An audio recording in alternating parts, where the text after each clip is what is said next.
Throughout my Christian walk, I have found myself in this place of contention about what defines a successful Christian. What does that actually look like?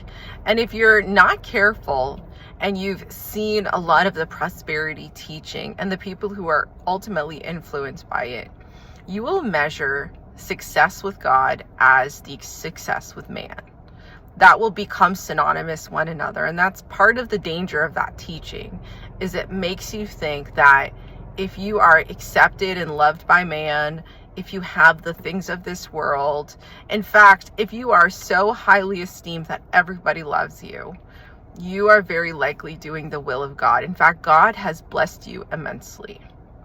But the problem with this belief is that it's actually contrary to Scripture. And it often will put you in a place of contention of wondering, am I failing God or am I succeeding with God? Am I doing his will or am I doing something wrong? Right? And so I want to kind of challenge us not to be fearful about using the measurement of man as a determiner of where we land with God. And I can give you so many different examples in Scripture that say really ultimately the opposite thing. Let's look at Joseph for a moment. We can look at the false accusation that was made towards him. We could look at the fact that he was sold into slavery. And we could also look at the fact that he was incarcerated and say, well, Joseph was unsuccessful by the eyes of man and ultimately must have been by the eyes of the Lord, right? But we know that God looks at the heart and man looks at the outward appearance. So a person can be pleasing before God and be going through very difficult circumstances. David spent a good portion of the beginning of his life fleeing from a king with accusations being thrown at him. Again, was that a reflection of David's failure? Was that a reflection of his success? And if we use the measurement of the prosperity gospel, it would look at that and they would fail the test. The king should have loved David. The king would feel that David should have been in close proximity to him as someone who he stayed very close to, and yet the king was threatened by him. We could look at Joseph's story. Well, did you put yourself in the wrong position, Joseph? Why were accusations made? Why were you bragging in front of your brothers? It must be because there's something about you that dishonors God. There must be something wrong with you. And if we look even in the New Testament, we could say, like, the Jewish leaders, the people who had prestige, power, influence, the ability to make decisions, including the ones who accused Jesus of blasphemy. And we could look at that and say the Jewish leaders were the ones who were esteemed by God because they were put in positions of power. They had the ability to call things out where they saw it. They even had influence over government officials. That's how powerful they were. And yet the disciples were fleeing for their life. 11 out of 12 were martyred. Is that success? Is it success when they were told to leave their careers, go out 2 by 2 and take nothing with them? Is that success? That doesn't sound like what the prosperity gospel tells us. It doesn't tell us that being a disciple should bring wealth and happiness and success and to be highly esteemed by man. That doesn't appear to be what was synonymous. In fact, they were excited the level of influence they were able to have in spiritual authority, but it doesn't appear to equate with man-made success. And so I want to caution us from looking at the outward appearance, looking at external success and using that as a measurement of our Christian walk. Maybe that's where you are in your life right now. Maybe you're in a season where you're wondering, how on earth could I be doing the will of God? How on earth could I be pleasing to God? Look at my circumstances. And I want to remind you that his ways are higher than ours. His thoughts are higher than ours. As the heavens are higher than the earth, so are his ways and thoughts higher than ours. So when man is looking at the outward appearance, God is looking at your heart. He is looking at your obedience. He is looking at the way in which you handle difficult circumstances. He is testing you in times where you don't even think he's watching. You think, well, all of these things are happening against me and God doesn't seem to be acting on my behalf. But he's testing you to see how you handle those moments. Because when you do have some level of authority and position, those moments where we fall short are magnified. They become more impactful because they influence also more people.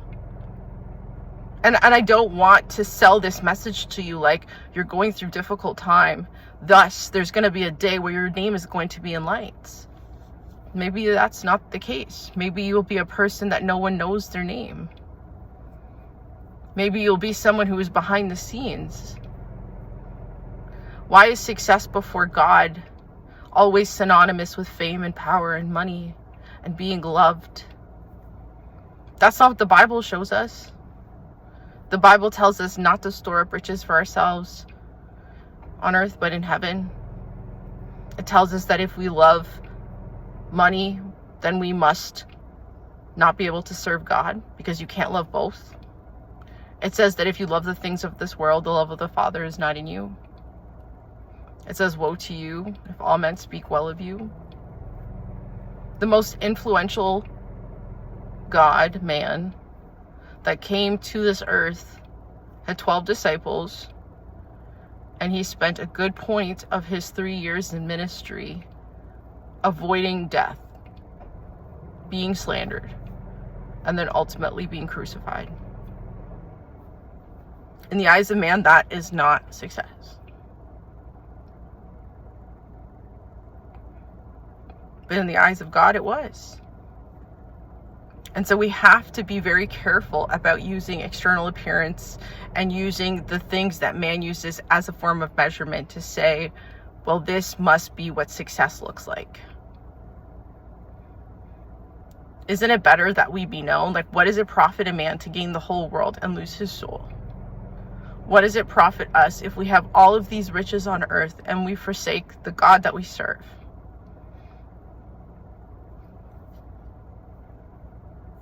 There are so many opportunities that we have on this earth in which God will test us and to see what is in our heart. He wants to know, will we remain faithful to him? And if you think about even like the example of Job's life, the entire point of like him being set in foundation is that he had all these things he was blessed with. And his relationship with God was not changed by his circumstances. In fact, it was a demonstration to the adversary that Job would still remain faithful. But Job, in his suffering and in his difficulty, was just as pleasing to God as his wealth. Now, of course, there was something the Lord addressed with him, right, around self-righteousness. But the point was not that he was more loved or he was more favored, depending on what he had. In fact, after all of it, Job recognizes that though he knew of God before, now he can see him. So even in that, there was an intimacy that was gained from that experience that was not there before. And I can go through example after example of people who had the things of this world and were not pleasing before God. The heart is so incredibly important to him. And I feel like there's such a danger in the prosperity message, because it really convinces people that if they have all of the things that you should have, if you have the family, if you have the friends, if you're serving in church, you have all of the things, it must mean God has blessed you and that you are pleasing to him. But why do you call me Lord, Lord, when you do not do my will? If we are not following his commandments, if we're not walking in his ways, what does it profit us? Like, what does it profit us to have all of these things? And at the end of the day, to stand before him, like Matthew 7 says, and say, didn't we do all these things in your name? And he says, depart from me, I never knew you. Relationship with him is not predicated on what we have, on having a successful family life, or even a successful ministry. Those things may in fact happen, but it doesn't reflect relationship or being known by God. And so we can desire those things, We can think that all of this suffering is that so that one day we will have those things. Or we can actually look at the scripture and see, no, that's not actually our life. In fact, success before God was Stephen's death. That was success before God, is that he stood even while they stoned him, because he stood for the Lord. That was success. John being on an island, stranded, going through arduous labor because they couldn't boil him to death in hot oil, and then eventually getting the revelation of Jesus Christ, the book of Revelation. That was success before the Lord. So if you're looking right now at your circumstances, your life, and you're thinking, maybe I'm not aligned, maybe I'm not doing what the Lord wills, look at my life, why does it feel so hard? Why aren't these things happening? Are they going to change? When will life get better? I want you to know that sometimes that measurement is not the best route. In fact, it can lead you down a place where it can feel confusing and difficult to understand. This friend comes to mind that I had early in my Christian walk, and I remember very early in my Christian walk, like, spiritual warfare was so heavy, and I just didn't, nobody told me we were in a spiritual war, so I was very confused and very bewildered by it. But it felt like things happened virtually overnight. Like, even in my job, like, when I was hired, I was like someone that they were grooming for management, and they would say that, like, oh, this is great training for management, like, all kinds of things I would be saying. But that after I got saved, I became enemy 101, and suddenly it was a fight, it was a battle. And I remember I had one particular person in my life, and I remember saying to her, you know, like, do you ever have these difficulties in your life? Like, do you ever find experiences like this happen, like, for example, in your work life? She's like, no, never happens. And I always looked at her as that, like, measurement of success, right? She seemed to have on the exterior all of the things that one would want to have. She had a family, they were, you know, in position in a church, and they were people that were highly esteemed in the church, always had a plethora of friends, a beautiful children, all of these things.